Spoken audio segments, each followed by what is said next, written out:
एक ऐसा खिलाड़ी जिसने 1928, 1932 और 1936 ओलंपिक में भारत का प्रतिनिधित्व किया।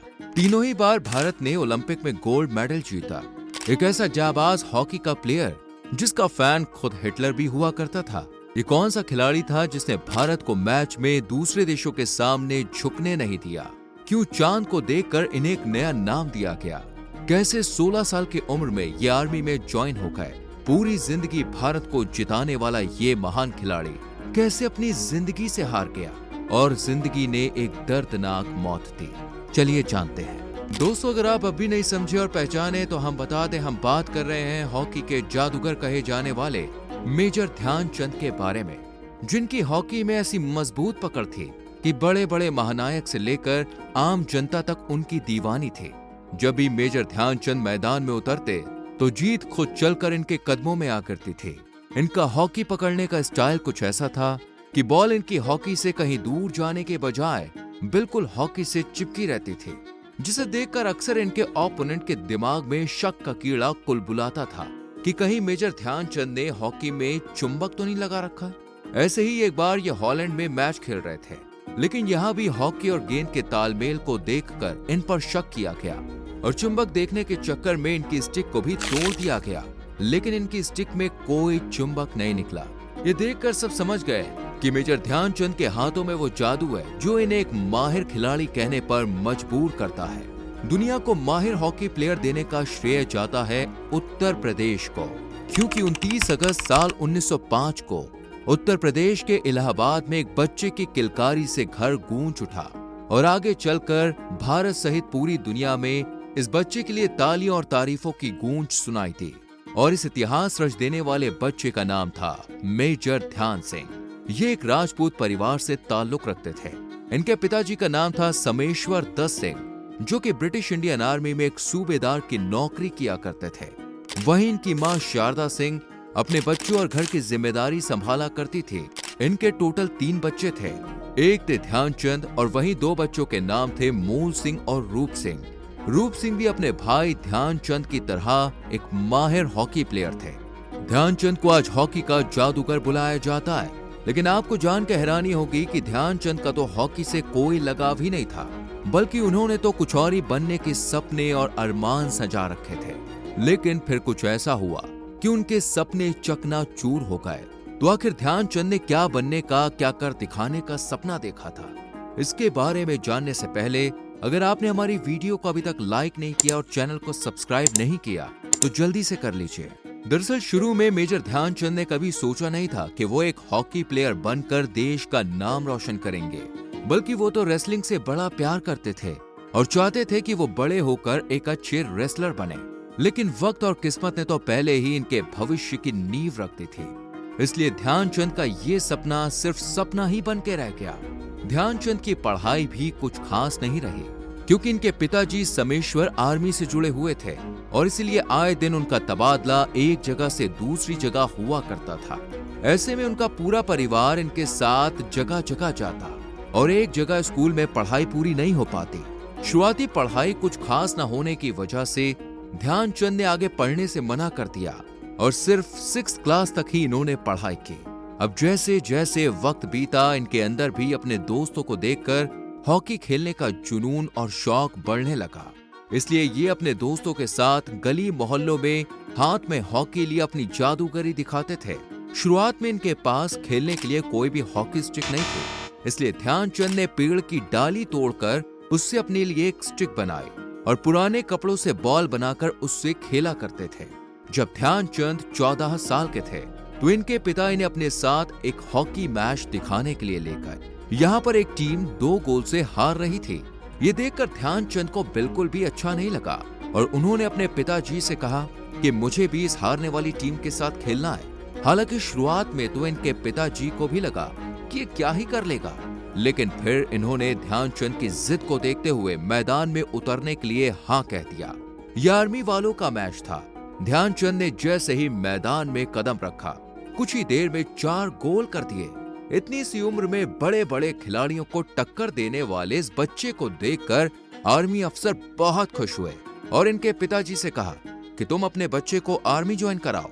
ये सुनकर ध्यानचंद के पिता तो खुशी से फूले नहीं समाये और साल 1922 में सिर्फ 16 साल के उम्र में ध्यानचंद पंजाब रेजिमेंट से एक सिपाही बनकर उभरे।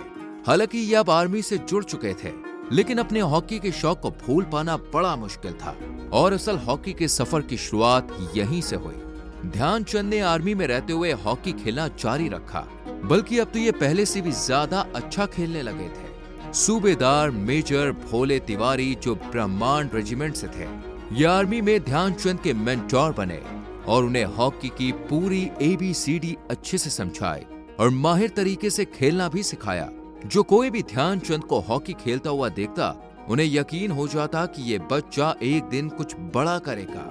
और इसी तरह पंकज गुप्ता, जिन्हें ध्यानचंद का गुरु या कहें पहला कोच कहा जाता है, उन्होंने भी ध्यानचंद के खेल पर भविष्यवाणी की थी।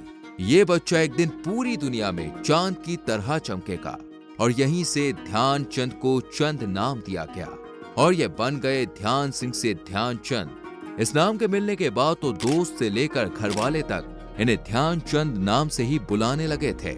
वैसे इनके नाम से जुड़ी एक कहानी ये भी बताई जाती है कि ध्यानचंद आर्मी की ड्यूटी खत्म होने के बाद रात को चांद के नीचे हॉकी की प्रैक्टिस किया करते थे और पूरी शिद्दत से इसे खेलते और बेस्ट से बेस्ट बनने की कोशिश करते।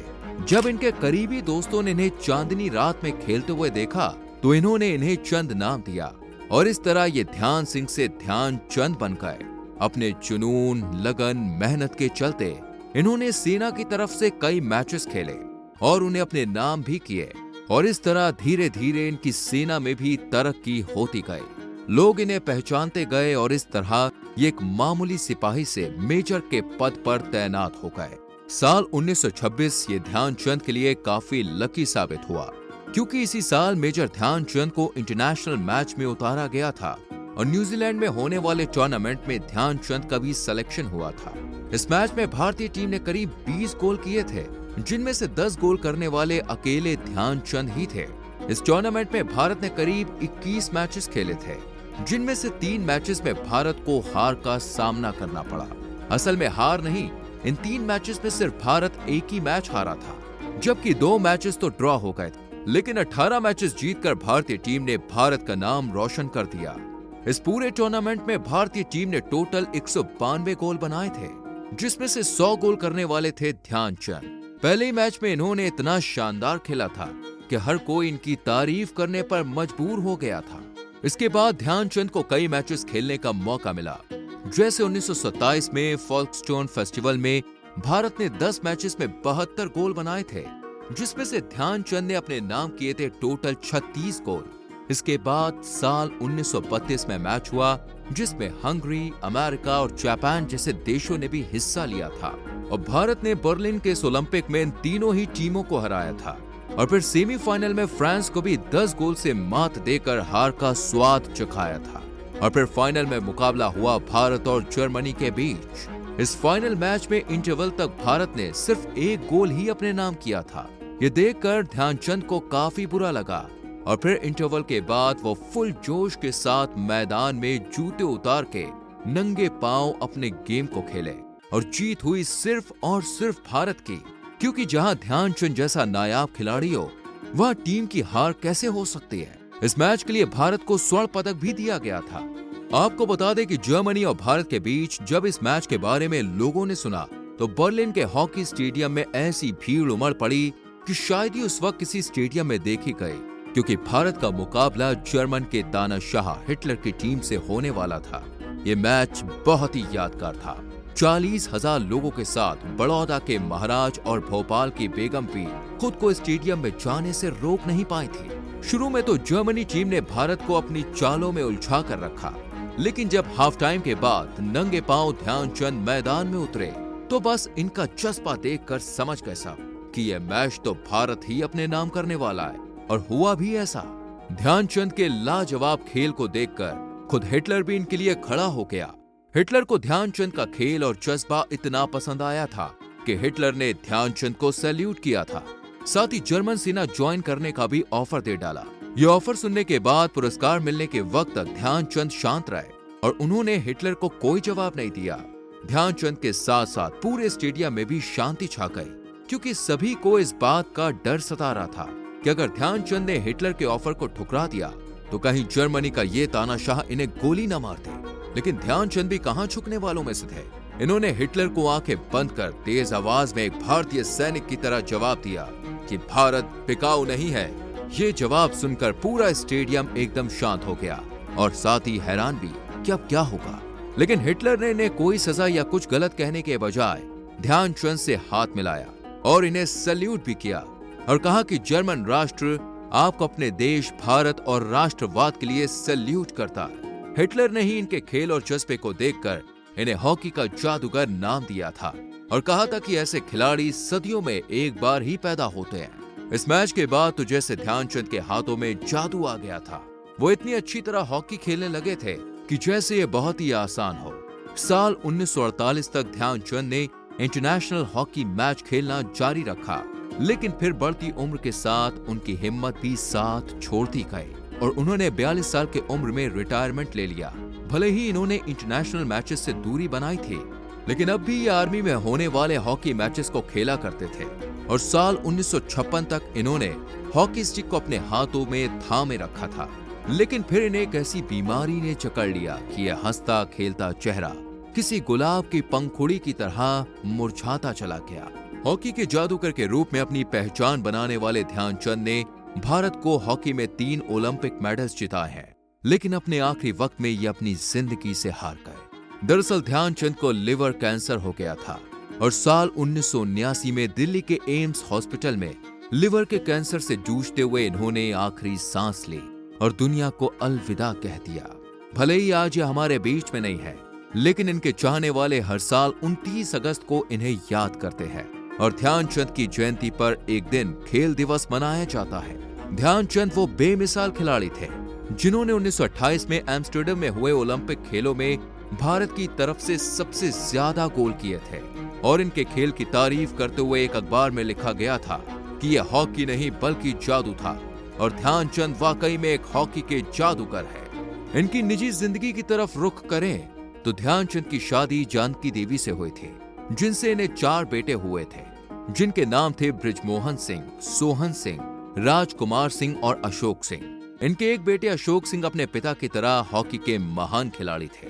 वैसे आपको ध्यानचंद की ये मजेदार और गर्व से भर देने वाली कहानी कैसी लगी, कमेंट सेक्शन में लिख के जरूर बताएं। वीडियो को लाइक और शेयर करके चैनल को सब्सक्राइब करें और बेल आइकॉन प्रेस करें, जिससे आने वाली अपडेट्स आपसे मिस ना हो। मिलते हैं अगली वीडियो में। Bye bye.